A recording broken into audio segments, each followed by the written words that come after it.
Bona tarda, benvinguts. Avui el tema és fort interessant sobre la pedagogia atrevida, és a dir, l'autèntica pedagogia. La pedagogia l'única que pot transformar la societat a través de l'educació. Realment, la pedagogia transformadora ha sigut atrevida des del començament, des de Sòcrates, per Montessori i fins als pedagogs actuals, a Paulo Freire, etc. I d'això ens parlarà una pedagoga, filòsofa i escriptora, Angélica Sàtiga, que avui està amb nosaltres. És un plaer tenir-la aquí. Moltes gràcies, benvinguda i gràcies a vosaltres també. Bona tarda i gràcies per acompanyar-nos una vegada més en un dia assolellat avui i em sembla que de dos pluges que s'ha acabat lamentablement. Bé, podríem dir moltes coses d'Angélica Sàtiga, entre altres que no és la primera vegada que està amb vosaltres, el que nosaltres ja hem estat esplugues un parell de vegades, tranquil·lament. I en fi, és una persona que se l'ha d'escoltar i que es fa escoltar. Us farem una petita resenya biogràfica. Va néixer a Trabucionte, a l'estat de Minas Gerais de Brasil. És doctora cum laude en pedagogia a la Universitat de Barcelona. Té un DEA, un diploma dels estudis doctorals en filosofia a la mateixa Universitat de Barcelona és magíster en creativitat aplicada a la Universitat de Santiago de Compostela. Va estudiar pedagogia a la Universitat Estatal de Minas Gerais, on també va cursar postgraduació en pedagogia empresarial. És postgraduada en temes filosòfics per la Universitat Federal de Minas Gerais. Ha fet els seus estudis en filosofia per nens i nenes a la Montclair State University, a New Jersey, juntament amb Matthew Lipman i els seus col·laboradors. A l'inici de la dècada de 1980 va ser professora d'escoles públiques infantils i alfabetitzadores, sent influenciada per l'obra i la metodologia tant de Paulo Freire com de Maria Montessori. Aquestes influències, com comprovareu, han deixat empremta la seva obra pedagògica. També s'ha dedicat al teatre, però ja renuncio a continuar més, ja us ho explicarà ella. Si li sembla interessant que ho és, però ens voldríem centrar en la vessant pedagògica, que és la que ens porta aquí. I bé, doncs començarem amb una al·legoria de la casa com a lloc d'aprenentatge, com a lloc d'ensenyament. No discutirem ara si la filosofia és un gènere literari. No hi ha dubte, de tota manera, que els filòsofs han escrit pàgines molt brillants de la història de la literatura i només cal citar les Deles de Plató, que formen part del cànon occidental, els mites platònics, la tan correguda imatge de la caverna, i això només per començar, no? Les metàfores, al·legories i altres figures formen una part molt important del llegat filosòfic i ens fan entenedor per als nens informats en la matèria del que es tracta de la filosofia. Si fem un gran salt endavant, arribem a una il·lustració amb un lema molt important que va encunyar Kant, que és el conegudíssim saber aude, a través de saber, que això també es va fer molt popular a través de la sèrie Merlí, a la televisió, a TV3. Li podíem preguntar a Angélica si considerant que il·lustrar és educar, si pot ser el seu lema educaré aude, no? Podria ser un dels seus lemes, doncs fent filosofia i fent literatura filosòfica. Angélica dialogarà amb nosaltres a través de l'al·legoria de la casa, com dèiem, fent un símil amb aquesta imatge, que és el cànon de casa. Hi ha un tema que ella resalta d'un principi en aquesta... al començar aquest llibre, que és el tema que va estar una mica gestat durant la pandèmia. I durant la pandèmia tenim en comú amb l'Angélica que va participar en un Cafè Filosòfic Virtual. Ara, el mes passat, estàvem aquí amb uns companys del Cafè Filosòfic del Raval, que va ser una mica el grup d'amics filòsofs que van, bueno, on ens van conèixer, de fet, precisament el Cafè del Raval, un dia que va intervenir ella, presentant el llibre seu sobre Nietzsche, Sí. Era el teatre filosòfic, sí. Sobre Nietzsche, sí. I amb els amics del Cafè del Raval i l'Angèlica vam fer un cafè filosòfic virtual, no es podia fer d'una altra manera, quedàvem tots confinats, no podíem sortir de casa i l'única comunicació que fèiem amb la resta del món, que fos del carrer del costat o del continent del costat, l'única possibilitat de comunicació era a través dels mitjans virtuals, però vam continuar. De fet, va ser una proposta d'ella, de l'Angèlica, que ens va proposar què us sembla si, com que no ens podem moure i tenim ganes de seguir fent coses, no hi podem fer res, sobretot ella, que és una persona superactiva, ja us en donareu compte, què us sembla si fem un cafè filosòfic virtual, no? I ens va sorprendre perquè ella és una persona que s'ha bellugat i es belluga per tot el món, absolutament per tot el món, bàsicament a Europa i Amèrica Llatina, no? Però vull dir, i Àfrica, es belluga moltíssim, no sé quants quilòmetres portarà, ens deu portar uns quants milions, però bueno, llarg, no?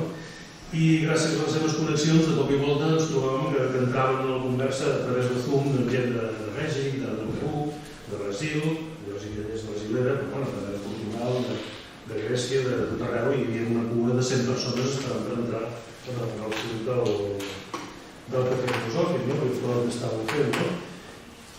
I és curiós, avui he recopilat els temes que vam tractar i ho feien cada 15 dies. Per exemple, el 27 de març del 2020 acabava de començar justament el confinament. Vam fer un que portava per títol "Què faríem avui sense por?". T'acordes, no? El 10 d'abril del 20 he descobert que m'agrada el confinament. És greu? No sé si tots no vau estar el mes passat escoltant com funcionava el Cafè del Raval. Ells sempre fan una pregunta.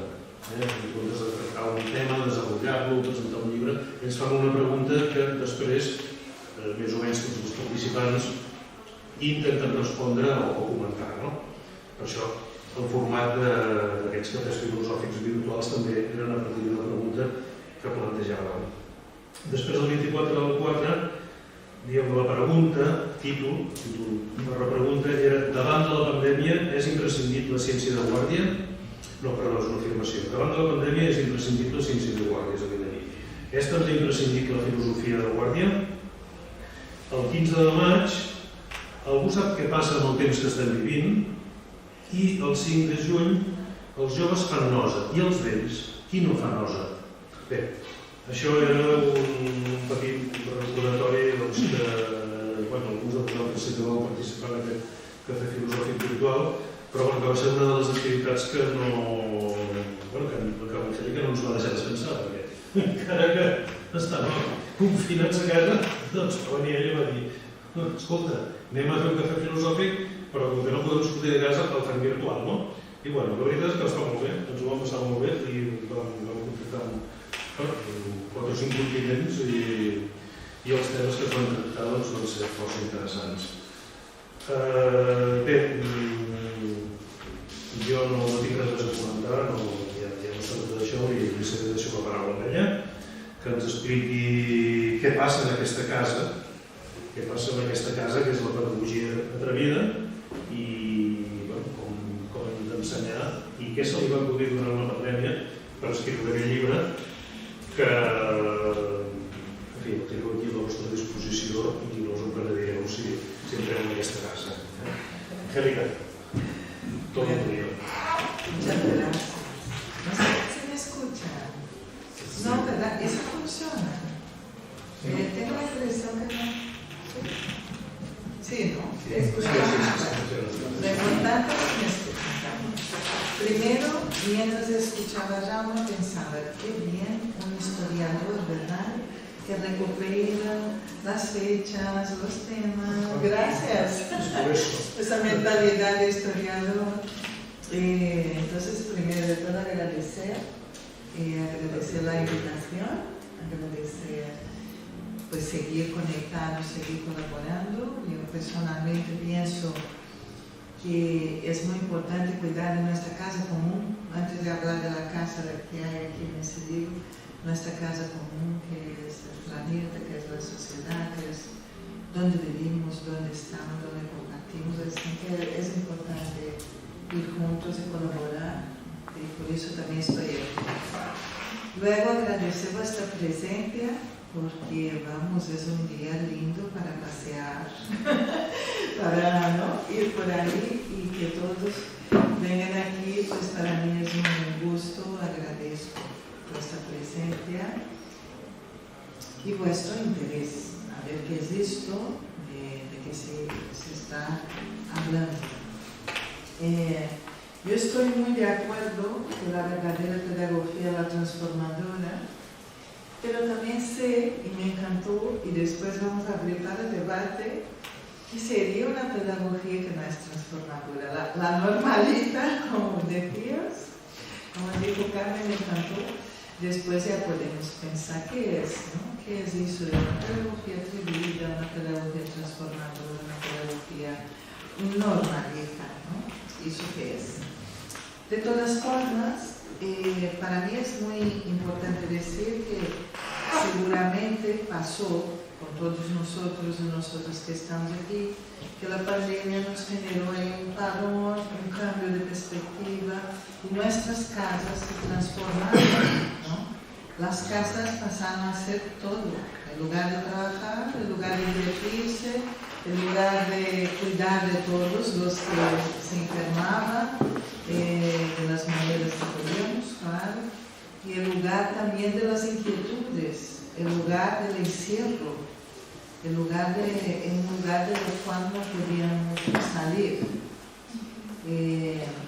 físicamente al menos. De ahí que, como dijo Chalma, soy activa, entonces, de ahí que para mí era importante no quedarse solamente dentro de ese encierro, sino poder abrir, ¿no? De ahí los cafés filosóficos. Y justamente en ese momento, la editorial Santillana, pues me invitó a escribir un libro. La verdad es que yo, dijo, tenemos una colección aquí, tal, me enviaron los libros, toda la colección para que yo los mirara y me preguntaron si yo quería escribir sobre educación y creatividad. Y además me han dicho, escribe lo que quieras, y claro, cuando me invitan así, yo se acepto, porque yo no voy a escribir algo que no sea lo que yo crea. Entonces esa flexibilidad de esa editorial, pues, me dio muchas ganas de hacer. Eso por un lado. Por otro lado, como estaba en casa confinada, también fue un momento interesante para escribir. Escribir es algo que practico cada día. Yo escribo cada día de mi vida. Publico cada año desde hace años. Y no sé qué es la vida sin escribir. O sea que la escritura como que me salva. Me salva de las cosas del mundo. Aquí también. Totalmente. Sí, te vi ahí diciendo totalmente. Pues eso, ¿no? Y en la pandemia, pues escribir ese libro, pues me ha salvado de la propia pandemia y del encierro y de los miedos que a todos nos ha pasado y de todo lo que provocó esa pandemia. Y después podemos hablar de la pandemia, ¿verdad? Ahora mismo yo solo doy el contexto, porque claro, como la casa fue problematizada, aquella casa que volvíamos a ella después de trabajar, o que la casa de toda la vida que estábamos acostumbrados con ella, de repente ya no era aquella casa. La casa se transformó, esa casa fue problematizada, ¿no? Para todos nosotros, más o menos, pero fue problematizada. Entonces me pareció interesante que el libro fuera una casa, que fuera un libro casa, una casa libro, algo híbrido. Y también me pareció importante que ese libro fuera como una casa que acoge, pero que a la vez tiene espacios muy diferenciados, ¿no? Que cumplen funciones diferenciadas. Nuestras casas tienen espacios íntimos y espacios más públicos, más compartidos, donde recibimos a gente, y luego hay rincones que son como más personales, ¿no? Y entonces yo la primera cosa que pensé pues eso, la casa, esa casa libre que acoja a las personas que quieran pensar sobre creatividad y educación. Eso fue una de las razones. La otra razón es que me encanta Gaston Bachelard, que es un filósofo que trabajó la poética del espacio, y les recomiendo que lean, porque a quien le gusta filosofía. Y él habla de la casa como un espacio simbólico que nos atraviesa entre nuestro pasado, nuestro futuro, nuestros juegos de simbolismo, ¿no? Y entonces pensando también en esa casa como ese espacio filosófico, como un espacio simbólico, me pareció también interesante que fuera una analogía de la casa con el libro. Y luego pasó otra cosa, que es que cuando me invitaron a ver, escribes un libro sobre creatividad y educación, lo que me salió de ganas fue pues de pasar por mi trayectoria y recoger conferencias que había dado, cursos que había dado, artículos que había escrito, parte de mi tesis doctoral, que fue una pedagogía para una ciudadanía creativa con un foco muy específico, ¿no? La tesis doctoral, y fui pasando y fue importante porque me fui reencontrando con mi propia casa creativa, con la casa creativa que habita en mí. Y eso también fue muy importante. Y luego, cuando me vi frente a todo aquello, era mucho. Entonces, yo pensé, bueno, tiene casi 400 páginas ese libro, y mira que no puse todo ahí, pero yo pensé, a ver, la casa también ordena. Entonces, si ese libro es un libro casa, yo también voy a poder poner todas esas cosas dispares aquí, porque iremos poco a poco, iremos en cada parte de la casa. Entonces, cuando hice esa reflexión analógica, ¿no? De razonamiento analógico, metafórica, entonces ahí sí que he podido escribir. Hasta entonces vivía un caos mental por dónde voy, ¿no? Entonces la casa, libro, me ordenó también a mí. Y por eso creo que puede servir a quien lea en ese sentido. Entonces, no sé si se va a hablar o si quieres comentar, si cuenta un poco de qué va la casa, por donde los... Sí, yo creo que sí. Pues, Sería lo más interesante. no vi nadie quejándose, pues yo hablo un poquito más y después es que me gustan los diálogos, ¿eh? Entonces vamos a ver. Esas gafas son de lejos. Hay, por un lado, hay toda una introducción en que explico por qué la casa como metáfora, ¿no? Y esa idea de que educarse de alguna manera y educar el otro es ayudar a que el otro vuelva a casa, que habite a sí mismo como su casa propia, ¿no? Como su habitación propia, como decía Virginia Woolf, pero también que habite el planeta como casa también. Entonces hay todo un inicio aquí que habla del interno, del externo y del simbolismo de la casa. Luego, cuando entramos, hay un recibidor, y en el recibidor de esa casa hay una acogida musical. Las personas son acogidas musicalmente, porque yo pienso que la escucha educativa, escuchar al otro desde una perspectiva de educación, es una escucha musical, con lo cual implica que se escucha el contenido, se escucha la forma, se escuchan las emociones que están ahí, se escuchan las ideas. La escucha musical es una escucha muy potente, ¿no? Entonces lo que hago aquí es que separo 3 sinfonías, 3 novenas sinfonías, que las novenas sinfonías también tienen todo un simbolismo, que no les voy a contar todas, si no pueden leerlo, ¿vale?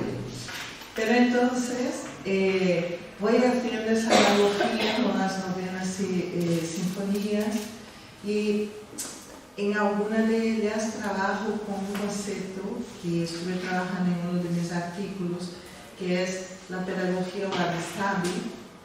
Wabi-sabi es una ética estética japonesa que es la que fundamenta y orienta el teatro no, el jardín zen, las ikebanas. Una parte artística japonesa se basa en esa ética estética, ¿no? Es una dimensión filosófica práctica, vamos a decirlo así. Y en la wabi-sabi hay 3 características: la finitud, la imperfección y la incompletitud. Entonces hay una novena sinfonía aquí que va a hablar del fin de algo, y aprovecho para hablar que cuando educamos desde esa perspectiva, que somos finitos, somos incompletos y somos imperfectos, por lo tanto podemos aprender, podemos crear, podemos inventar todo lo que queramos, ¿cierto? Porque cuando uno es ya perfecto, ¿qué es lo que va a aprender? ¿Y qué es lo que va a crear? ¿No? Y va por ahí. El recibidor musical va por varias partes de ahí. Después, cuando entramos en el salón, yo me imaginé, obviamente es un salón imaginario que tiene 7 puertas. Vaya salón, ¿no? 7 puertas y 7 llaves. Entonces estas 7 puertas son problemas de la educación contemporánea. Y las 7 llaves son llaves creativas, cosas que podemos poner para solucionar estos problemas, o al menos relacionarnos con ellos sin quedar paralizados, ¿no? Luego, y aquí pues son 7 cosas fuertes, ¿no? Yo solo voy a dar un ejemplo de una, ¿vale? O 2. Hay una puerta que es de la pobreza mental. Y aquí la llave tiene que ver con aprender piano, ¿no? Y superar esa manera de ver el mundo bien acotado y aprender a ver el mundo desde otras perspectivas. Hay una puerta que es de la creatividad tullida o lisiada, y la llave aquí es la intuición o el instinto. 2 palabras banidas de la educación formal. De alguna manera pensamos que la intuición es menos, o que el instinto es solo nuestra parte animal, y aquí lo que rescato son autores que investigaron la conexión entre la intuición y la creatividad, el instinto y la creatividad, etcétera, etcétera, etcétera, ¿no? Y aquí lo que intento trabajar es la idea de que la intuición es un compendio de la experiencia humana, ¿no? Bueno, luego está la cocina. Y la cocina lo que propone es una dieta pedagógica para nutrir pensamiento creativo. Entonces aquí lo que hay es trabajar con nuestro pensamiento creativo. Está bastante enfocado en eso. Trabaja con procesos y otras cosas más. Y después vamos a un rincón más personal, que es la habitación creativa, donde la propuesta es trabajar la propia vida como obra de arte. Y es desarrollar algo que a lo largo de mis estudios ahí han visto que me gusta estudiar, ¿no? Está trabajando el concepto de ethos creativo. ¿Qué es el ethos? Ethos es la palabra griega que dio origen a la palabra ética. Significa 2 cosas a la vez. Por un lado, nuestra habitación interior, y por otro lado, nuestra disposición de interactuar con el otro y de reacción e interacción. Entonces aquí en la habitación creativa yo propongo el desarrollo de esa ética creativa, desarrollarse como persona creativa y responder al mundo y responder a sí mismo desde ese lugar, ¿no? Y por eso la propia vida como obra de arte inacabada, con lo cual podemos seguir, no hay edad para tener eso acabado, ¿no? Podemos seguir. Luego está el comedor de esa casa creativa. Ese comedor tiene, por un lado, una ceremonia del té y por otro lado tiene un menú de la ciudadanía creativa. Y aquí lo que hacemos es un trabajo con los ambientes creativos, los espacios educativos como ambientes creativos y por lo tanto la educación como un macro proceso creativo. Y luego me encanta este capítulo que es el lavabo. El lavabo creativo es para hacer detox, es para hacer detox pedagógico. Entonces, ¿qué trabajamos aquí? Por un lado, la propia metáfora de lavabo, ¿no? Que digamos que no es una zona muy VIP de la casa, ¿no? Pero es fundamental. Entonces aquí yo trabajo con los bloqueos, qué es lo que bloquea nuestra capacidad creativa y por lo tanto hay que hacer detox y liberar eso. Y luego trabajo la cuestión del error como un disparador creativo, ¿no? No como algo negativo, sino como algo que abre procesos de aprendizaje y de creatividad. Y luego también trabajo el papel del azar, que es otro grande olvidado, por ejemplo, en las escuelas, con que tenemos, yo soy un bicho de escuela, entonces queremos controlarlo todo, planificarlo todo y nada puede salir mucho de nuestros planes, queremos tener control sobre todo lo que pasa ahí. Y aquí lo que busco es abrir el camino para entender qué pasa si trabajamos con la errancia, con la serendipia, con la deriva, es decir, con elementos que incorporan el azar. Incorporar el azar es incorporar la incertidumbre, es decir, no todos sabemos por dónde va a dar. Yo creo que va entendiendo porque esa pedagogía es atrevida, ¿verdad? Porque implica riesgo.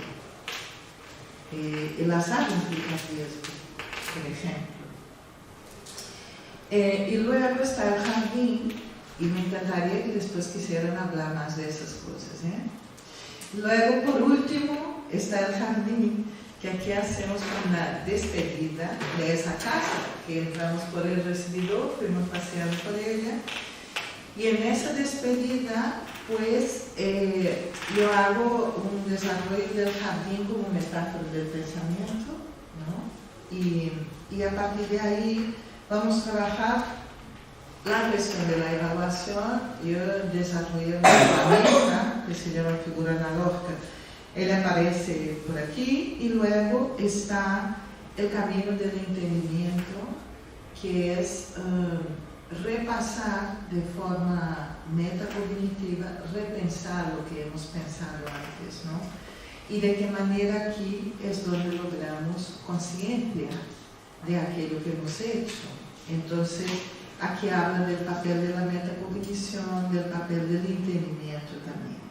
Y bueno, para acabar esta parte y poder hablar con vosotros y vosotras, yo quería poner una cita de Gastón Bachelard, que es con la que también acaba una carta. Yo escribo una carta de despedida desde el jardín al final del libro. Y entonces les voy a leer el último párrafo. No sé vosotras, pero yo me encanta leer, ¿no? Cuando tengo un libro, yo leo al inicio y al final. A ver cómo empieza y cómo acaba. Después voy para el medio, ¿eh? Entonces les voy a leer solo los dos últimos párrafos. Ser testigo de los efectos de la pandemia y de la guerra en nuestras vidas reforzó mi convicción de la necesidad de una educación creativa para las nuevas generaciones. Por esto espero que este libro sea tu casa y que pueda acompañarte con mimo y con vitalidad. Ojalá la capacidad creativa de todas las personas involucradas en nuestra casa puedan ser estimuladas. Desde el rincón de nuestro jardín, sintiendo la fragancia que la vida vegetal exhala y admirando sus colores, comparto contigo la siguiente cita. Y ahora es cita de Gastón Bachelard. Instalado en todas partes, pero sin encerrarse en ningún lado, tal es la divisa del soñador de Moranas. En la casa final, como en mi casa verdadera, el sueño de habitar está superado. Hay que dejar siempre abierto un ensueño en otra parte. ¿Seguimos hablando? Por supuesto.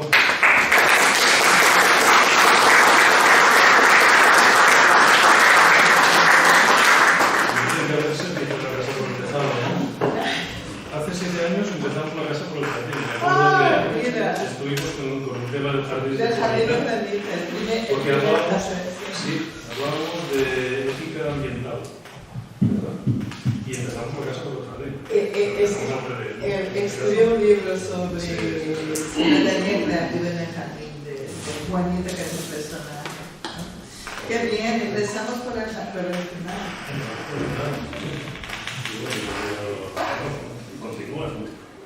Continuará. Hay un tema muy importante y que no hablaba de la producción. Sí. Que es, yo recuerdo que uno de los temas del debate abre todo el panorama terrorífico que se había de dependencia de los medios, ¿no? de las redes en general, y que en relación a la pedagogía, en relación a la enseñanza, citamos algunos artículos de unos acuerdos a los que estaban intentando llegar Google con la Universidad de Nueva York para impulsar la enseñanza, en dos palabras, ¿no? Para sustituir al profesor real, carne y hueso, de toda la vida, por profesores virtuales, ¿no? Menos mal que no funcionó. Sí, todo un... No funcionó. Estábamos todos enclaustrados en casa y veíamos que se nos avecinaban los niveles del apocalipsis, ¿no? Yo no sé hasta qué punto la pandemia, bueno, realmente ha sido un punto muy importante, ¿no? Un paréntesis muy importante en nuestras vidas, porque esta pandemia, indudablemente la hemos vivido y la hemos sufrido, ¿no? El confinamiento, ¿no? Y no sé hasta qué punto ha cambiado la sociedad. Bueno, habría para hablar largo y tendido. Sí, podemos hablar de eso. En todo caso, lo que creo, bueno, lo que citas aquí en este libro, pues una fuente importante de debate es cómo ha cambiado o puede cambiar en un futuro, porque no podemos cantar victoria. Todos estos proyectos pueden hacerse realidad en cualquier momento. Los proyectos de la educación a través de pantallas y de pantallazo. Y la inteligencia artificial, que últimamente es un tema poderoso, ¿no?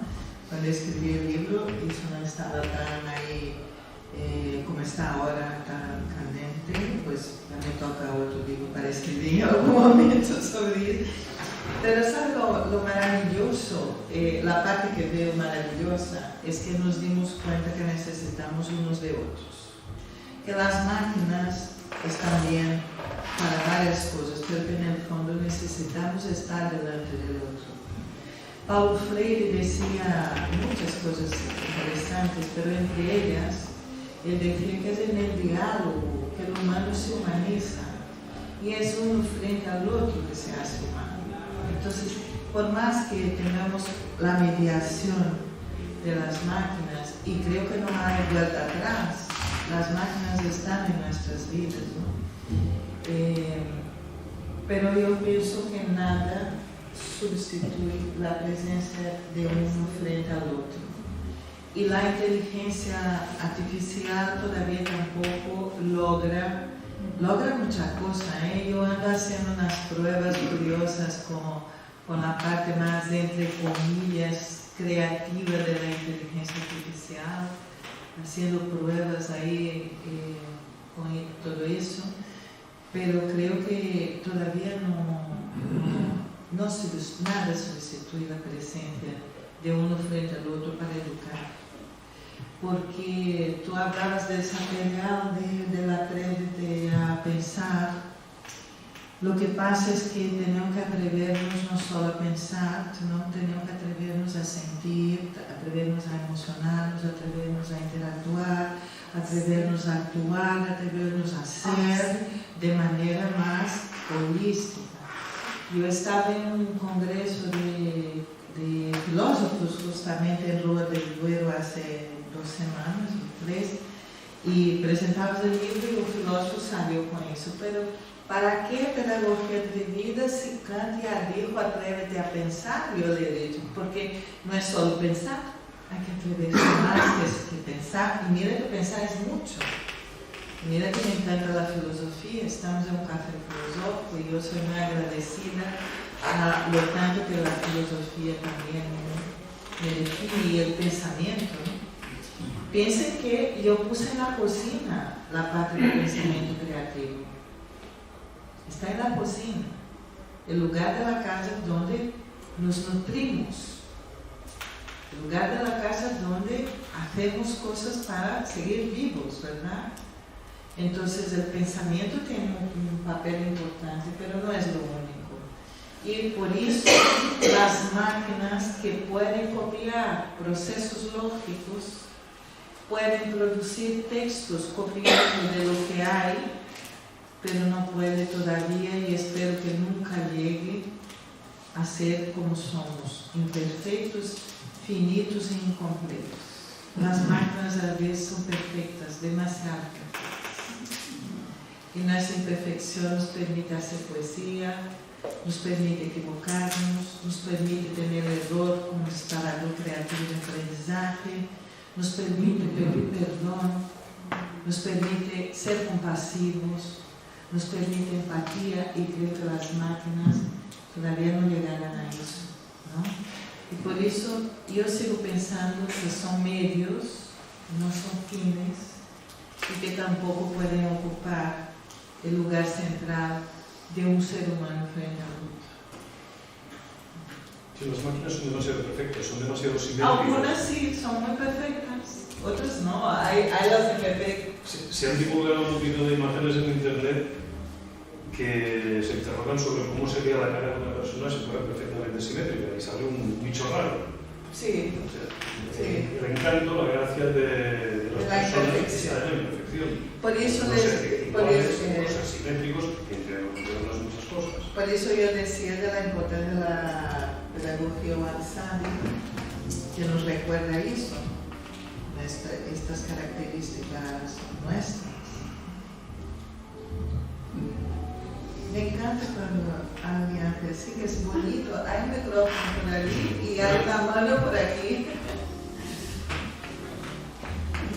No sé si quieres hacer, yo creo que lo hago.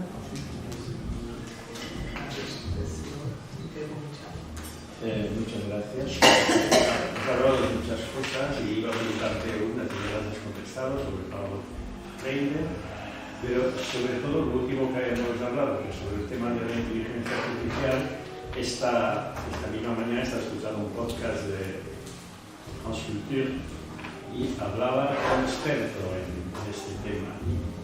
Las máquinas, por muy inteligentes que digamos que son, en realidad no saben lo que están diciendo. Trabajan con lo que se llama tokens. Un token es un trocito de frase, no de frase, no, palabra, no sé, la Z y el espacio en blanco, la Q y la U, y van haciendo Los algoritmos. algoritmos con sistemas neuronales, todo lo demás, pero no saben lo que están haciendo. O sea, dicen una frase, pero son incapaces de saber qué están diciendo. Claro, esto no pueden enseñar. Los profesores, cuando intentan, digamos, saber si lo ha hecho una máquina o no, aún no tienen instrumentos para detectarlo. Pero se están haciendo algoritmos para averiguar si un trabajo está hecho con una máquina de inteligencia artificial. Ese es todo un tema actual. Yo tengo un conjunto de amigos profesores que están indignados cuando van los alumnos a ChatGPT y después entregan el trabajo, ¿no? Yo lo que creo que hay que tener es como aliados. En vez de tener eso como enemigos, tenerlos como aliados, ¿no? Crear unos prompts y hacer que la inteligencia artificial sea como un tutor que está ahí apoyando en determinados aspectos y utilizar eso a favor de la educación, no en contra. Pero claro, esa pedagogía atrevida aquí es atrevida porque está muy focalizada en los procesos de aprendizaje y de aprender creando, y no necesariamente en el proceso de enseñar.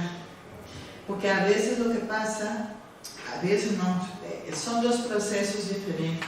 Una cosa es enseñar, otra cosa es aprender. Y no necesariamente uno aprende cuando el otro enseña.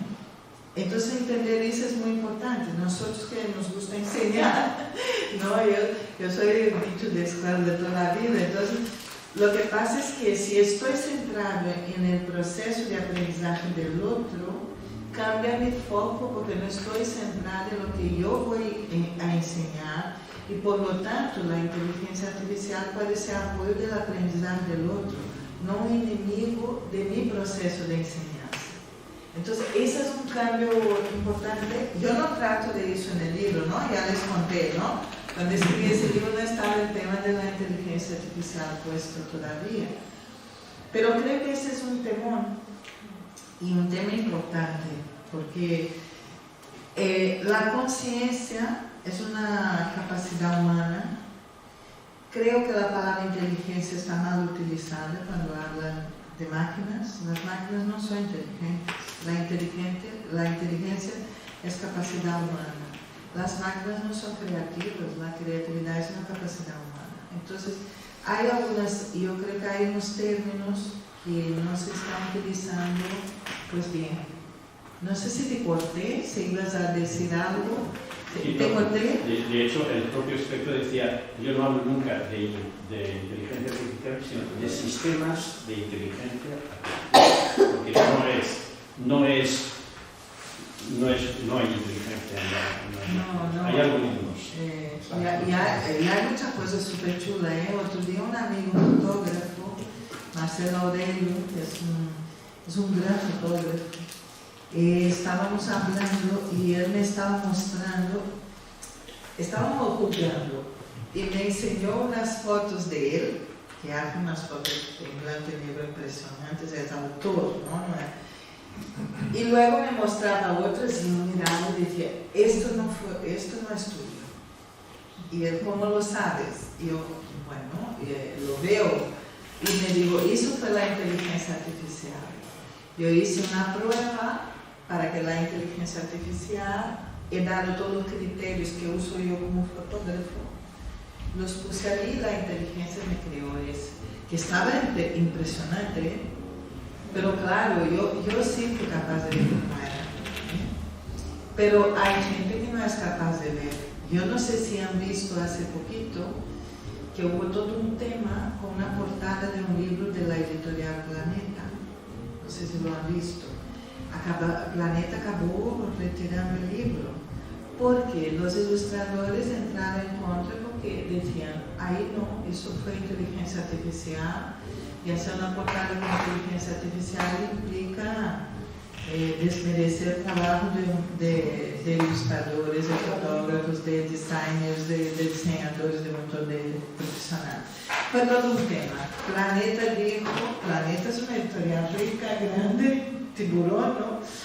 Y dijo que no, pero al final quitó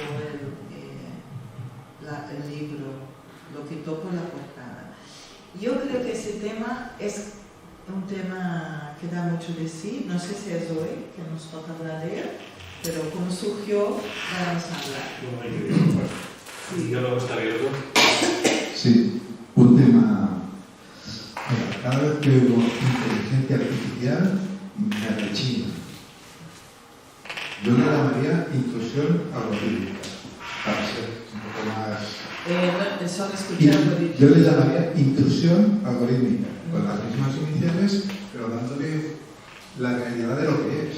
Porque al final es una máquina con un potencial que jamás tendrá el ser humano de análisis de datos, pero que nunca será lo inteligente o lo creativo. Ni consciente, ni creativo. Eso por un lado. Y otra, me llama la atención el grafismo con la casa. Sí. Que no sé si está hecho con intención, pero es un hexágono. Es el hexágono que representa el cubo también. ¿Está hecho con esa intención? Mira, me encanta que preguntes eso porque ahí me da pie para hablar de lo tanto que soy fan de Javier Royo, que es el ilustrador de esa portada y de las imágenes que están en el libro.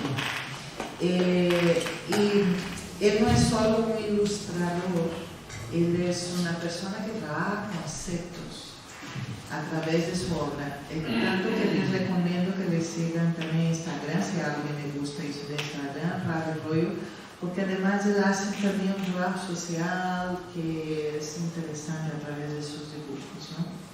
Y aquí el tema era que estuvimos hablando mucho, porque es mi amigo personal también, entonces porque él me decía, pero qué idea interesante que sea una casa, ¿no? Entonces, claro, esa idea que él pone aquí, si ven, está saliendo de una persona que está acabada. Esa casa sale de esa persona y sale llena de muchos elementos diferentes, pero con ventanas y puertas abiertas, ¿no? Entonces, seguramente, yo voy a trasladar esa pregunta tan concreta. ¿Eres de matemáticas tú? No. Te interesa la geometría, pero yo le voy a comentar porque yo no sé qué tanto lo ha hecho apuesta, pero sí sé que estuvimos hablando mucho de esa idea de que esa casa no es externa, sino que es la propia persona que se abre con ese montón de posibilidades, ¿no? Y eso está bien claro. Luego es muy divertido aquí atrás también, porque ya que él jugó con las cabezas de casa, las casitas de esas, que las cabezas se van soltando, la pena reír, si lo tomamos con humor. Pero también puede ser algo fuerte para pensar, si queremos. Sí. Me hace pensar esto de la casa y la persona y el interiorismo, ¿no?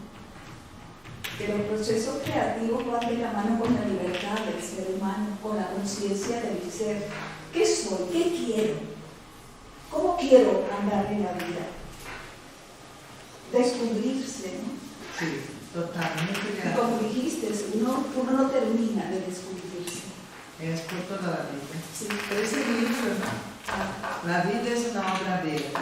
Esa es la cosa. La propia vida como obra de arte es una obra abierta.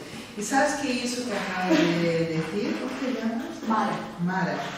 Es justamente algo que acabaron poniendo en la cuenta de Mara. Que les voy a leer porque tiene que ver con lo que acabas de decir, ¿no? ¿Educar para qué? ¿Qué tipo de sociedad queremos? ¿Cómo se aprende mejor? ¿Qué hay que aprender? Son preguntas antiguas que requieren respuestas y preguntas nuevas en estos tiempos de incertidumbre.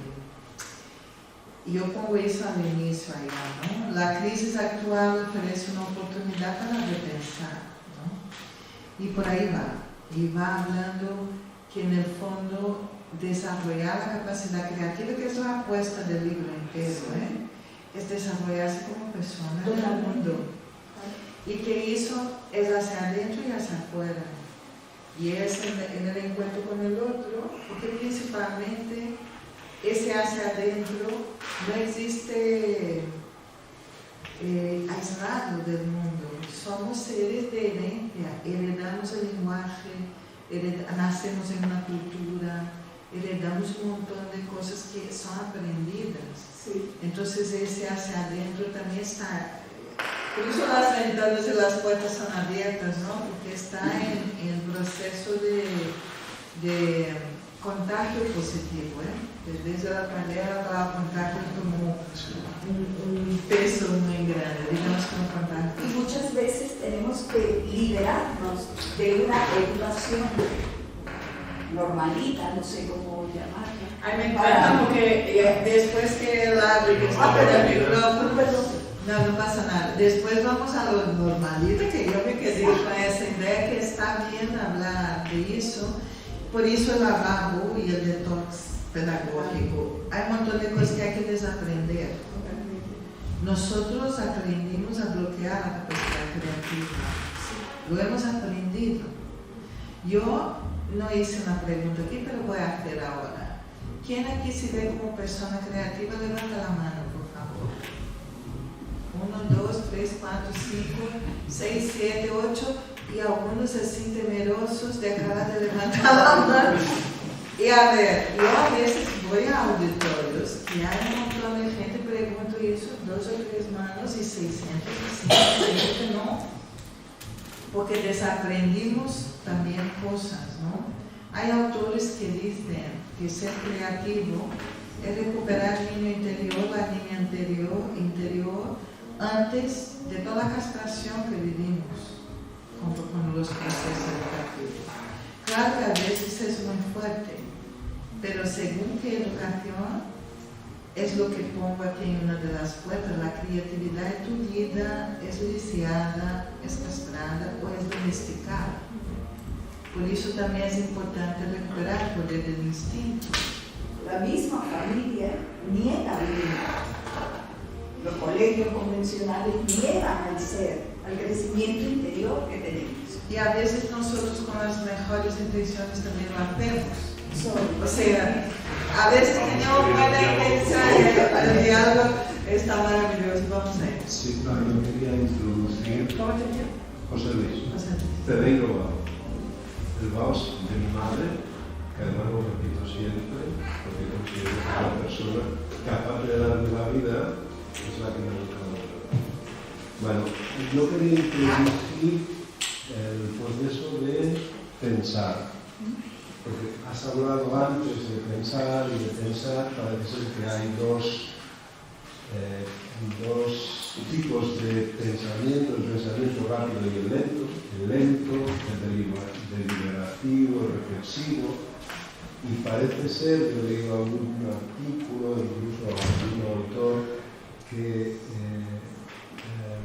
incluso parece que hay estudios que están indicando que el pensamiento rápido, el pensamiento inmediato, sobre todo está muy asociado también ahora mismo a todo el tema de las redes sociales, de Twitter, etcétera, etcétera, se está imponiendo y está ganando mucho terreno sobre el pensamiento deliberativo, el pensamiento reflexivo, que al final incluso el pensamiento rápido puede tener connotaciones sociológicas importantes, puede llegar a influir en el sexismo, en el racismo, etcétera, etcétera. Entonces la pregunta es, pedagógicamente y educativamente, ¿cómo podemos revertir eso? ¿Y cómo podemos intentar que la juventud, sobre todo, que yo estoy ya me lo planteo con la edad que tengo, pueda otra vez dar importancia al pensamiento deliberativo y reflexivo? O de alguna, porque si no es así, hay muchos peligros que van mucho más allá de la educación. Sí, me encanta que hables de eso y como les comentaba, el pensamiento en ese libro está en la cocina, que es un lugar importante en cualquier casa, ¿verdad? Lugar de la nutrición. Mira, todos estos adjetivos, el pensamiento, el pensar rápido, el pensar deliberativo, el pensar... Vamos poniendo diferentes tipos de adjetivos al pensamiento, ¿no? En ese libro lo que hago es proponer primero que pensemos que el pensamiento creativo está compuesto de habilidades muy diferentes. Ya llegaré a tu pregunta, ¿vale? Y una de ellas son las que llamamos plurisensoriales, que que es ese pensar desde el cuerpo, pensar desde no solo de los 5 sentidos que estamos acostumbrados, sino de nuestra capacidad de percepción del mundo que pasa por percibir desde la gravedad hasta la temperatura, percibir nuestros órganos internos, percibir cómo está nuestro cuerpo en relación a todo lo demás del espacio, percibir el dolor. O sea, la plurisensorialidad es un tipo de pensamiento conectado a ese cuerpo y que tiene que ver con la conciencia de todo aquello que nuestro cuerpo hace cuando se relaciona hacia afuera y hacia adentro.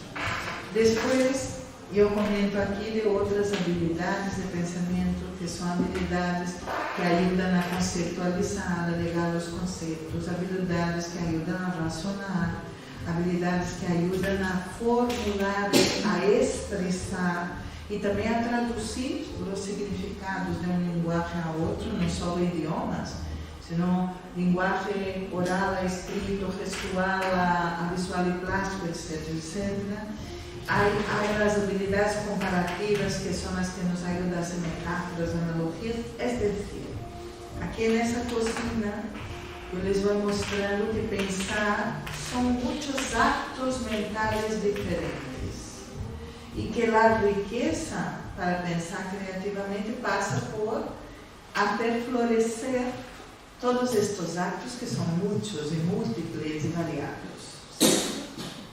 Ahora bien, también hay, y ahí está en el comedor de esa casa, está la metodología del diálogo y de ayudar a pensar en compañía del otro, en situación de diálogo y pensar con calma.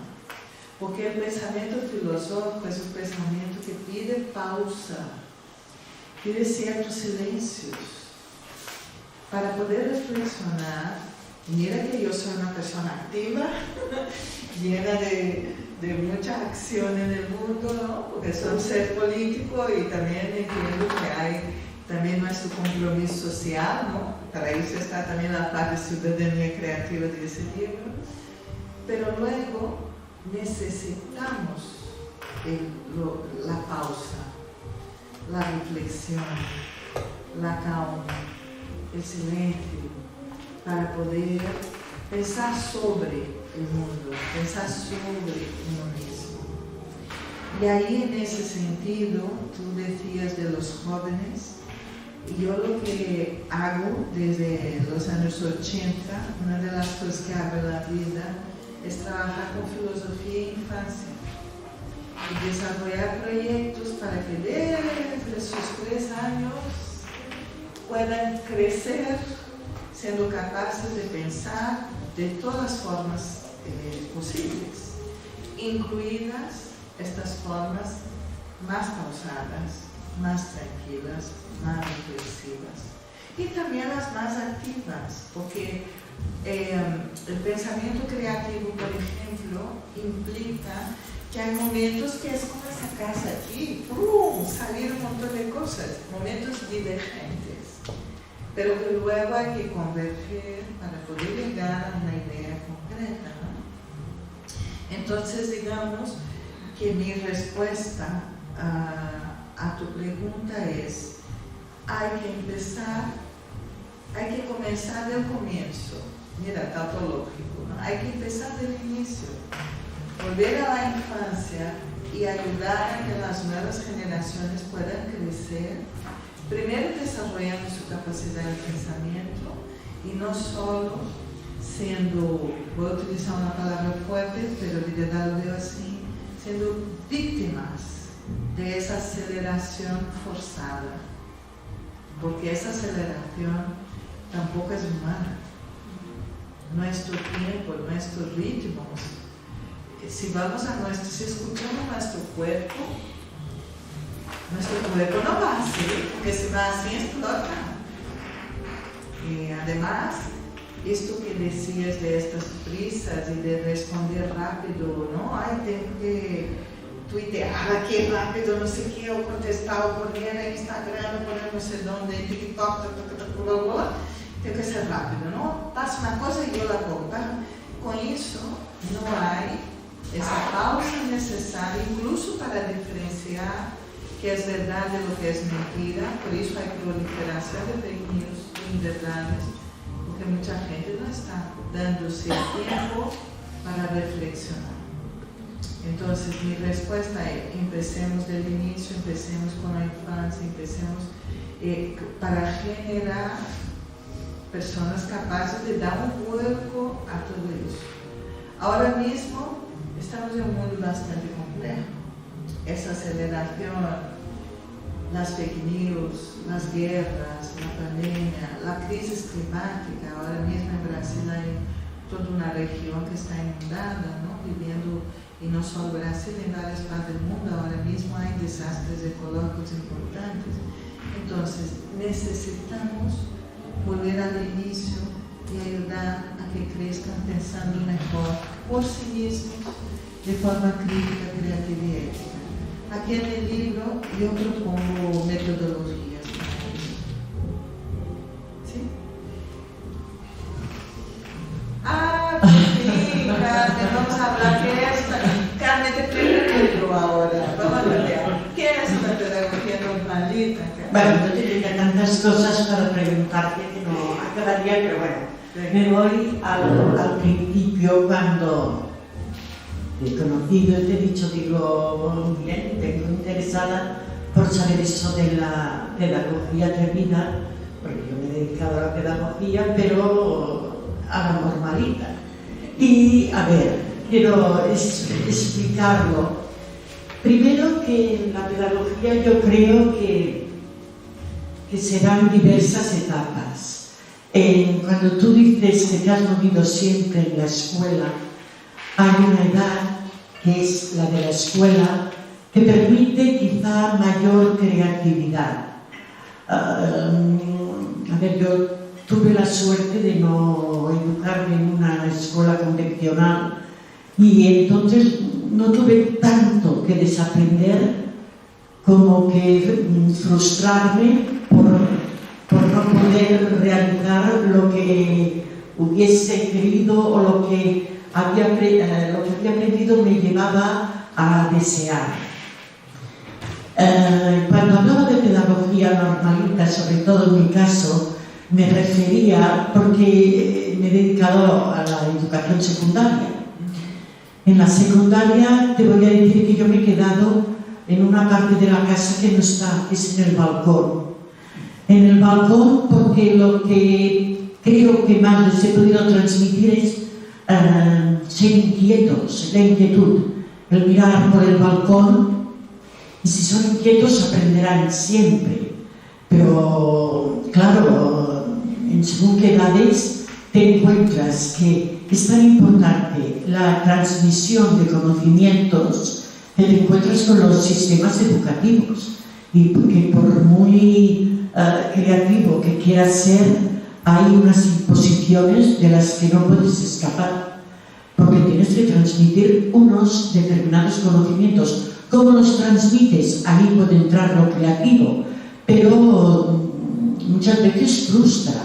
Yo creo que la pedagogía a veces lleva también, o la pedagogía creativa lleva a veces también a una cierta frustración, porque no puedes realizar lo que querrías. Ya te digo, me quedo en transmitirles inquietud, en transmitirles pensamiento crítico, esto servirá siempre, y gusto por el saber. Pero mucho más es que no me ha cabido. Por eso yo he dicho que me movía en el terreno de lo normalito.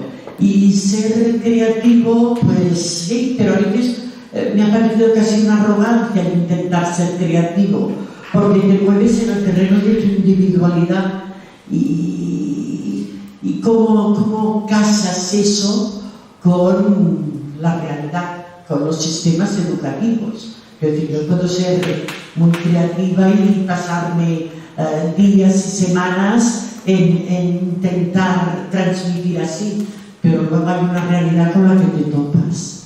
Entonces, en ese sentido, yo es lo que decía, moverme en la pedagogía normalita, que me parece frustrante, pero ¿cómo hacerlo? ¿Cómo poder pasar más allá? Mira, varias cosas que has dicho ahí, si me permites, voy a hacer eso que me encanta hacer, que es abrir los discursos para que entre el aire y pensar sobre ellos, ¿no? Cuando comentaste de que has estado en el balcón abriendo, o al menos despertando la inquietud, la primera cosa importante para tener ganas de aprender es tener inquietud. Incluso aquí una de las llaves en aquel salón de muchas puertas es justamente, una puerta es no tener ganas de aprender, porque hoy vemos mucha gente sin ganas de aprender, porque aprender es esfuerzo y no quiere esforzarse. Entonces hay mucha gente desganada. Yo pues, trabajo en formación de profesorado, visito muchas escuelas y sé que la desgana es un tema ahí durillo. Entonces, una de las cosas importantes es la inquietud y además la curiosidad y el asombro, porque rescatar el asombro frente a las cosas, las ganas de querer entender algo, la curiosidad, la inquietud tiene que ver con eso, ¿no? Eso por un lado. Estos elementos son elementos para aprender creando y son elementos creativos.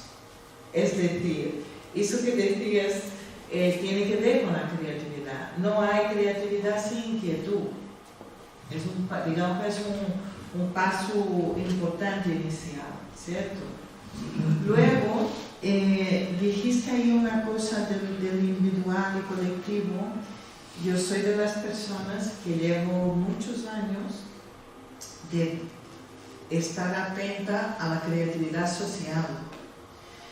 Y no solo estar atenta, ayudé a crear una escuela para reducir la pobreza en Guatemala, hago un montón de proyectos que tienen que ver con eso. Y la ciudadanía creativa tiene que ver con eso, con procesos de co-creación de entornos donde vivimos. Y claro, eso no es individual ni individualista, eso se hace con el otro. Transformación de donde estamos en nuestro espacio compartido, nuestra realidad compartida, ¿vale? Eso por un lado quería decir. Pero a la vez no podemos solo estar con lo externo y lo colectivo.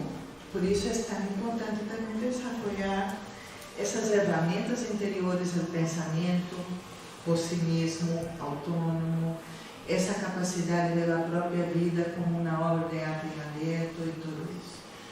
Ahora bien, quisiera comentar dos cosas antes de volver a la escuela. Como también trabajo con ciudades educadoras, que puede que algunos aquí sepan de qué va y han estado ahí, las ciudades educadoras ayudan a trabajar un concepto fundamental. Todo educa todo el tiempo. Salir en la calle es un acto educativo. Si yo veo a alguien tirando un papel, a que no me educo, me deseduca. El mobiliario de la ciudad me educa, me deseduca.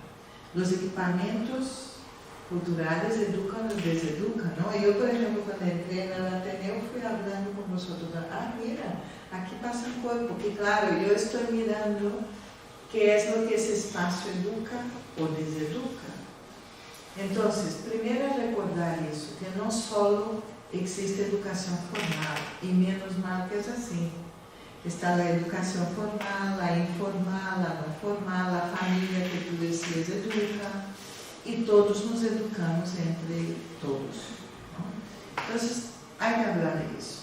Luego, las escuelas, habría que hablar de los sistemas educativos y habría que hablar de las políticas educativas y habría que hablar de las reformas y de las condiciones que hay, etcétera, etcétera, etcétera. Es decir, ese es un tema bastante de peso. Ahora, yo una cosa tengo clara. Como profesora voy a hablar ahora, no voy a hablar de políticas públicas ni de sistemas, sino como profesora que aunque estoy jubilada en Brasil, toda mi vida yo fui profesora, y es lo que soy también, ¿no? Yo siempre he tenido claro que cuando se cierra la puerta del aula, aquel espacio sagrado es compartido por quienes están allí. Y aquel espacio es un espacio donde podemos hacer y ser lo que de verdad creemos.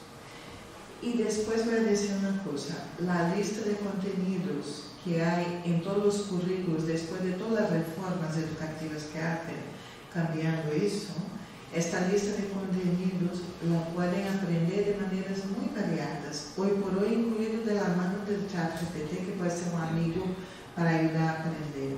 Ahora bien, si queremos que aprendan creando, que desarrollen su capacidad creativa dentro de los límites, sí que podemos. Ahora, también es verdad que los que nos metemos por ahí trabajamos mucho más.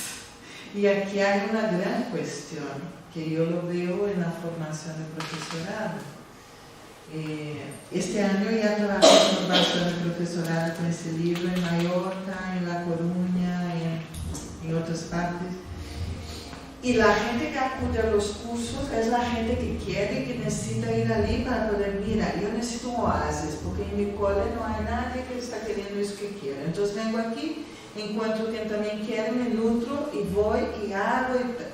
Y hay gente de secundaria, hay gente incluso de universidad, de primaria y de infantil. Ahora bien, para cambiar de verdad eso que acabas de decir, que fue tan frustrante en tu vida profesional, ahí tenemos que hablar de políticas públicas educativas. Ahí tenemos que entrar en algo más profundo que una reforma educativa. Yo llevo años de vivir en España, 24 años de hecho. De 24 años, ¿cuántas reformas fueron? La Loela, mira, yo podría ir listando y la gente sufriendo y a la vez no necesariamente funcionando. Y no funciona por qué. Ahí podríamos estar eternamente dando vuelta y preguntando, ¿no? Ahora mismo hay un enfoque más en las competencias y por lo tanto no es solo en el contenido, pero aún así quizás lo que falta es nos vermos como personas que nos educamos y que hay capacidades ahí que hay que ser educadas. La conciencia, la creatividad, la reflexión, el pensamiento crítico, que no te veo normalita, lo siento. Por lo que has dicho de normalita no te mucho, pero bueno, entiendo la angustia. Pero también entiendo que se crea a partir de todo en esta vida, incluso a partir de la angustia. Los puntos de partida para crear o para aprender creando puede ser todo, un dolor, una angustia, una alegría, todo sirve para crear o para partir de ahí. Es para mí todo lo que escucho. Pero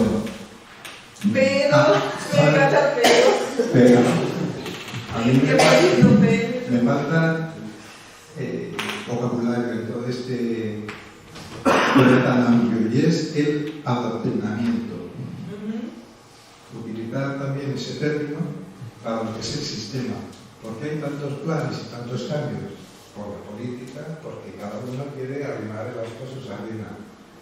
Por la política que lo ha corrompido todo, incluso la educación. Bueno, ¿qué opinas? ¿Yo qué opino? Mira, yo te voy a decir que primero, una filósofa que me gusta mucho, y la cito en algún momento en ese libro también, porque es una que me acompaña en mis reflexiones, es Hannah Arendt. Hannah Arendt era judía, estaba en Alemania y ha tenido que salir de allí porque vivió en la época nazista y bueno, vivió todo un problema ahí de exiliada y en fin. Y esta mujer valiente, pensadora, crítica, ha pensado sobre los temas duros, ha pensado sobre los absolutismos, ha pensado sobre la banalidad del mal, esa es la expresión de ella, porque hace todo un análisis de cómo es que la gente cumple órdenes y hacen el mal y después dice, yo solo cumplía órdenes. Yo no soy el malo, yo quemé a unos judíos allí, pero cumplía órdenes. No es que yo sea quien sea el malo de la historia. Entonces, esa mujer con esa experiencia vital dura, porque lo vivió duro, y a la vez con un pensamiento profundo y radical sobre la contemporaneidad que ha vivido, sobre el mal, sobre todo lo que estaba ahí. Esa mujer dice que la política debería ser como amor mundi, como amor al mundo, porque en el fondo es eso que debería ser la política, estar frente al otro amándolo, con lo que ella llama de amistad cívica, porque si nos ponemos ahí, sí que son capaces de cuidar del bien común. Entonces, yo prefiero, puede llamarme ilusa o utópica o rebelde, el adjetivo que quieras, pero yo prefiero estar con Canario. Yo creo que la política tenemos que ayudar a traerla como amor al mundo, como acto de amor al mundo, como acto de amor al otro, como acto de cuidado con nuestro bien común. Y no aceptar las formas corruptas de la política, no aceptarlas y no normalizarlas. Porque aquí hay un tema que es normalcentrismo, normalizamos las cosas y nos acostumbramos con ellas y no nos rebelamos con ellas y no las hacemos frente. Entonces, yo creo que aquí yo prefiero plantarme en ese lugar y desde aquí seguir pensando que es posible ayudar a generar generaciones más pensantes, más creativas en su acción, en su interacción y en su aprendizaje.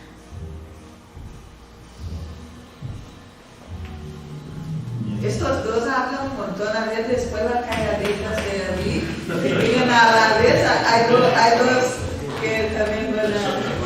Voy a ser muy breve. Yo he sido profesor, evidentemente, y además formador de profesores, dándoles herramientas las máximas posibles. Bueno, de todas maneras, yo también he aprendido con los alumnos, y una forma de aprender con los alumnos es cuando tú explicas algo, lo intentas explicar con la máxima precisión posible. Igual los estás abarrotando de datos, ¿no? Y entonces me gusta que trabajen en parejas. Y entonces, al trabajar en parejas, hay algunos que han entendido un poquito más y solo explica lo otro. Entonces hay dos procesos aquí. El que explica aprende, porque yo cuando explico aprendo. Por tanto, el alumno que explica aprende. Y el otro lo entiende mejor, porque lo está aprendiendo a un nivel más bajo que el que yo, pues lamentablemente, intento que no van a ser técnicos, van a ser jefes de empresas, van a ser lo que sea. Y simplemente esto, es algo muy sencillo, o sea, no requiere una gran pedagogía ni atrevida, ni es atrevida, ni nada. Simplemente es simple, que las transmisiones transversales son mucho más efectivas que las transmisiones verticales. Sí. Y que hay transmisiones también de abajo arriba. En eso estamos de acuerdo, que los encuentros horizontales son más interesantes que el verticalismo, principalmente porque el hecho de que alguien enseñe no significa que el otro aprenda. Pero yo quería decir una cosa ahí, que es que yo tendría esto de abrir los discursos es lo que hace la filosofía para pensar, abrir los discursos para pensar. No nos va a dar tiempo todo eso, pero sí yo quisiera decir que estoy de acuerdo que cuando enseñamos es cuando aprendemos y que está muy bien trabajar con parejas. pero también está muy bien trabajar desde la perspectiva del descubrimiento. Por eso la propuesta de aprender creando. No es que aprendes primero y después creas, sino que vas creando y aprendiendo.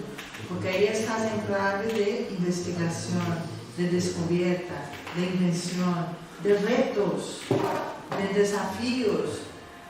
Por eso hay ganas, porque está retado. No está ahí parado escuchando al otro queriendo, diciendo no sé qué, sino que está en un proceso activo de aprendizaje, ¿no? Entonces eso, yo creo que es una de las cosas importantes que hay en la defensa aquí en ese libro, del aprender creando, que el acto de aprendizaje sea creativo a la vez, por lo tanto es activo, por lo tanto no hay como aburrirse. No hay como no querer, no hay desgana. Pero bueno, podríamos seguir hablando. Hay dos personas con la mano levantada y no sé, tú controles el tiempo. Tenim dues intervencions, perquè hem brevetat, perquè jo estem al primer. Esta no va a ser. Bueno, la pregunta sí, pero no tiene respuesta, pues lo que intentamos dar no sería lo mismo. Todo el rato me estoy preguntando, pero al final, estamos defendiendo, pidiendo esta creatividad, pero que antes has preguntado quién se considera creativo y algunos hemos dudado, porque al final, ¿qué es el creativo? ¿No? ¿Y qué es crear? Y retomando un poco la idea de la inteligencia artificial, que decíamos que la inteligencia es un nombre muy mal tomado para lo que sea eso, porque la inteligencia no es las máquinas. Cuando se habla de que la inteligencia artificial crea cosas y también creemos cómo es crear, quizás es que también hemos estado llamando de crear a cosas que hacemos nosotros que realmente tampoco eran crear. Por eso yo me estaba preguntándome ¿qué es crear? ¿Qué es el creativo? ¿Qué es pedagogía creativa? Porque a veces también creemos que crear es sencillamente una parte elaborada y porque esto no lo ha dicho nadie, estoy creando. Y realmente eso es crear, ¿no? No sé, tengo esa idea de... ¿Qué consideras tú al menos crear? Es una muy buena pregunta, porque además yo tampoco lo he explicado y por eso, porque uno no puede contar todo lo que hay las ganas de preguntar. Tiene el truco. Si yo explico todo, no hay ese proceso que le explicó, que está todo el tiempo ahí dando vueltas, pero que es crear. Es eso lo que queremos provocar. Si yo vengo aquí y explico todo, vale, pues ya está. Y esa manera de ir haciendo forma parte de la metodología que proponemos aquí. Pero ahora, como estamos llegando al final aquí del tiempo, como dijo él, yo quiero comentar dos cosas.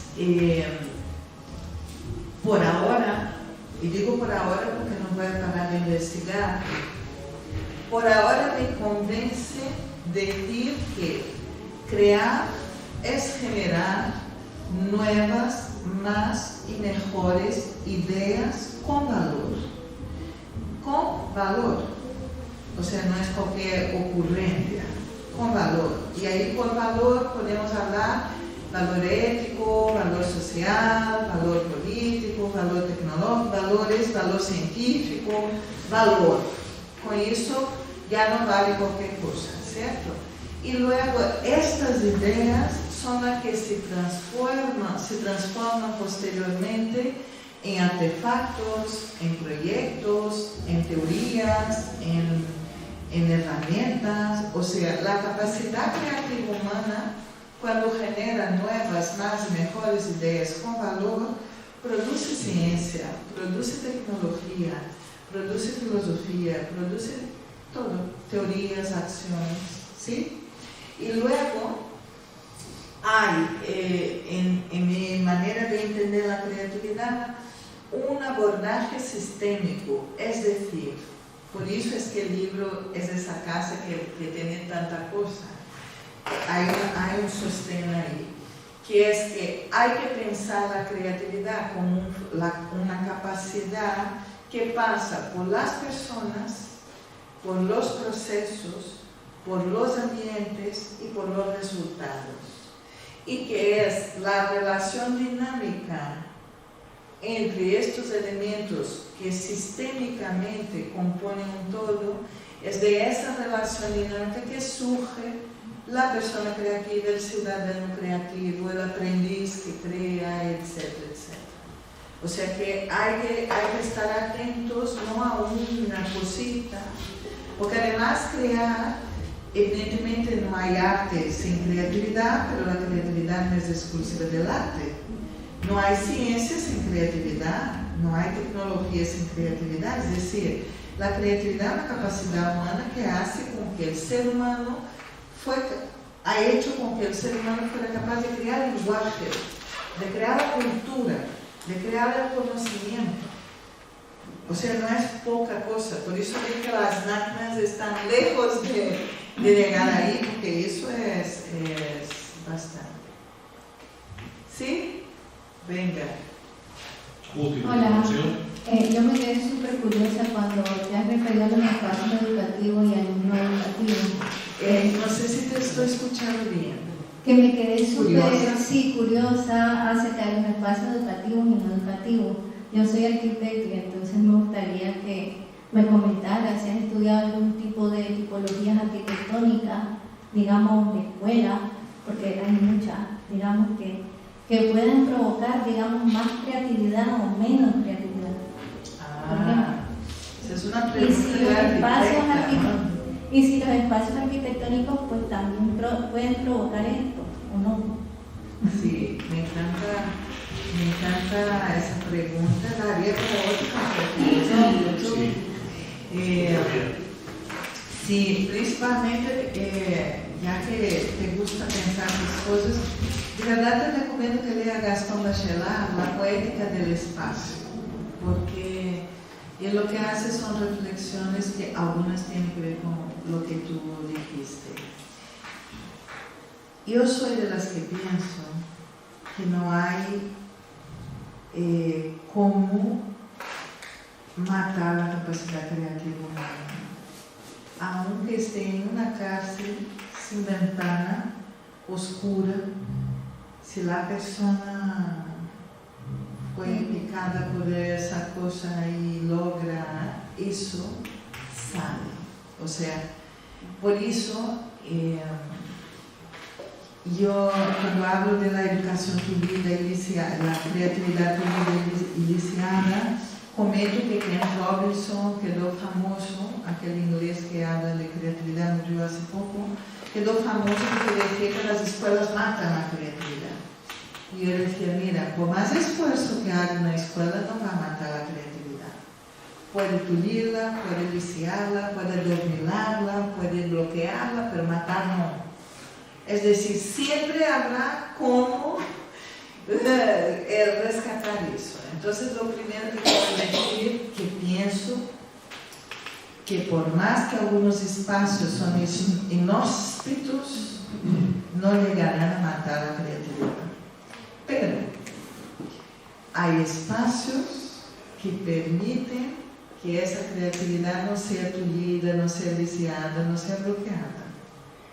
Entonces, cuanto más un ambiente ofrezca posibilidades para ser explorado, más esa capacidad está retada. Además, cuando voy a las escuelas, y mira que hay unas escuelas que yo encuentro de todo.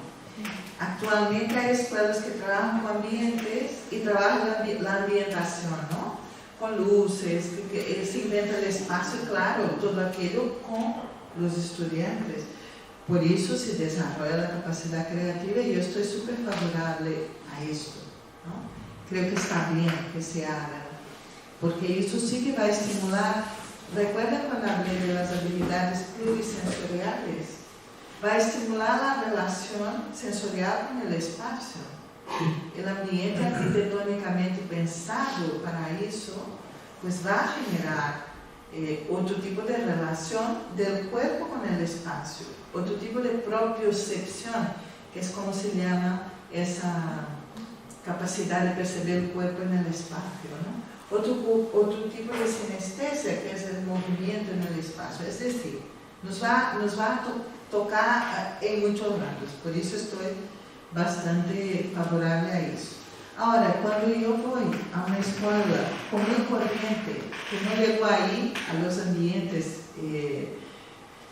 al trabajo por ambientes pedagógicos, que por cierto, un paréntesis, yo estuve en la Facultad de Blanquerna, en la Facultad de Educación de la Universidad Blanquerna, presenté ese libro otro día y allí están trabajando por ambientes de una manera interesante. Te lo digo porque no sé si te interesa esa información. Ahora bien, cuando voy a una escuela común y corriente, con las enfileirados como estáis ahí, que yo personalmente prefiero los círculos, las otras formas, ¿no? Pero cuando están todos allí, con el mobiliario verde antiguo, las paredes llenas de todo, que nadie más la lee aquello, porque está todo pegado ahí, todo. Y algunas cosas están amarillas, de viejas, de antiguas, a veces olvidadas allí. A ver, ¿cómo es que aquello allí va a despertar algún interés? Nadie ni mira aquello más porque se convirtió en ruido visual, en contaminación visual. Entonces yo cuando voy a esas escuelas, visito muchas, que entro así, siempre propongo, ¿no? A ver, ¿qué les parece si vaciamos todo eso? A ver qué provoca el vacío. Porque la cuestión de nuestra capacidad creativa para estar siempre despierta es tener esas cosas que nos rompen, disruptivas de la costumbre. Porque la costumbre adormila también nuestra capacidad creativa. Claro que hay cosas que no podemos estar todo el tiempo cambiando todo, sino nos volvemos locos, ¿eh? O sea, algunas cosas tienen que estar permanentes. No estamos hablando de educar generaciones ansiosas y desquiciadas. Entonces, sí, que algunas cosas necesitan estar donde siempre han estado para que sean encontradas allí y para que sea un ambiente de seguridad.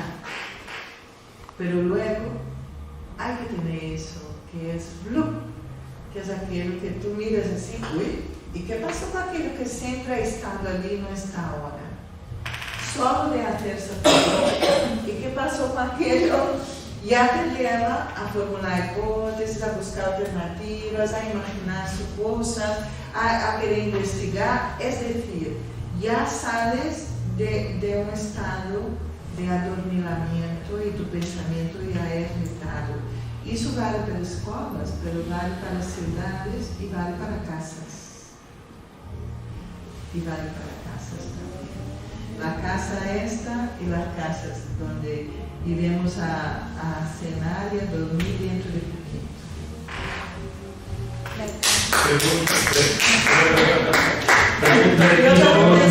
Y nos vamos.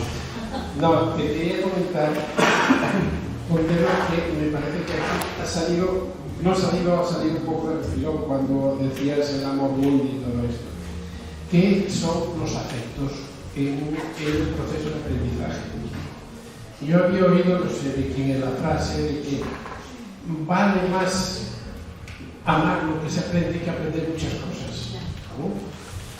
Y yo pienso que un buen educador ha de tener presente, muy presente, que más que enseñar cosas, es que a quien enseña, que amen lo que le está enseñando. Y para eso el mismo educador tiene que amar previamente, porque esto es una cosa que lo notan los alumnos, que tú realmente estás amando, te entusiasmas con lo que tú enseñas. Y esto me parece un elemento muy importante.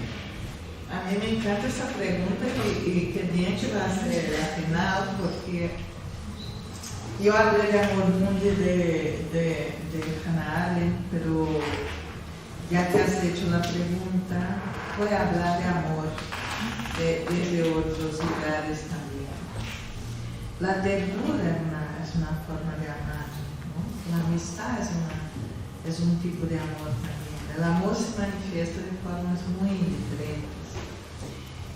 Entonces podríamos estar hablando del amor aquí desde lugares también diferentes.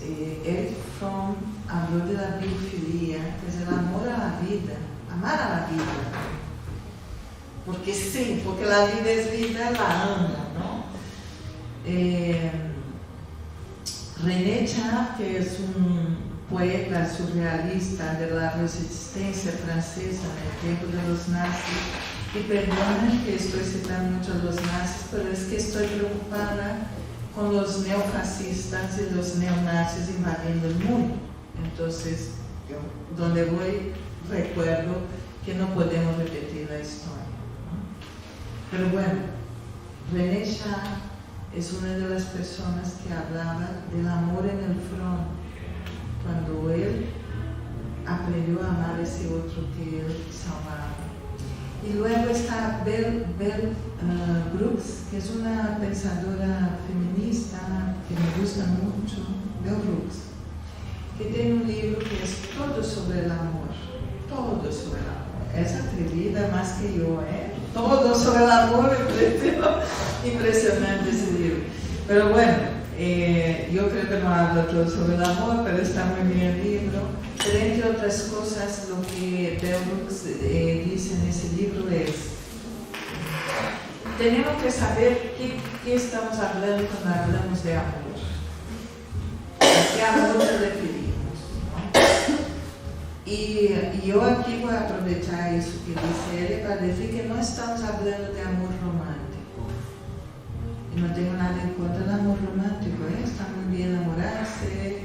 El amor romántico, mira cuánta poesía generó, cuánta literatura, cuánta música bonita, cuánta pintura. O sea que no estoy en contra del amor romántico, pero aquí estamos hablando, y ahí vuelvo a ver, estamos hablando del amor como una decisión y como una acción y como un compromiso con uno mismo y con el otro. Ese amor que nos permite actuar en consecuencia con una energía de conexión con la vida misma, la vida del otro, la propia vida, la vida animal, la vida vegetal, el planeta que está vivo. Entonces, ese entendimiento del amor como una acción y del amor como un compromiso, que Bell Brooks habla en su libro, está muy cerca de uno que te gusta también, que es Paulo Freire. Porque Paulo Freire, que siempre trabajó con la pedagogía del oprimido y de la gente más desfavorecida, también en su pedagogía está el amor como algo necesario para acoger al otro y caminar de manos dadas con ese otro. Yo pienso que educar desde el amor es educar desde ese lugar que acojo, diferente de mí, que acojo y vamos juntos y vemos por dónde podemos ir. Tú me enseñas, yo te enseño, aprendemos y seguimos. En el fondo tiene que ver con eso, ¿no? Y hay una cosa aquí que creo que es fundamental, que es recordar que el diálogo es una forma amorosa de comunicación. Por eso insisto tanto en el diálogo como un método y como un valor, ¿no? Porque dialogando yo me conecto con ese otro. Y mira que hay otros difíciles de se conectar o no. Yo conozco unos cuantos que son difíciles en la comunidad de vecinos o donde sea, ¿no? Pero bueno, si uno decide que va por ahí y que el amor es una acción desde la cual se pone frente al otro, a partir de ahí hay más posibilidades pues, de comprensión. Y el contagio que el amor provoca, no provoca otras cosas. Y luego, no me resisto, es que abriste una cajita de Pandora con esa pregunta.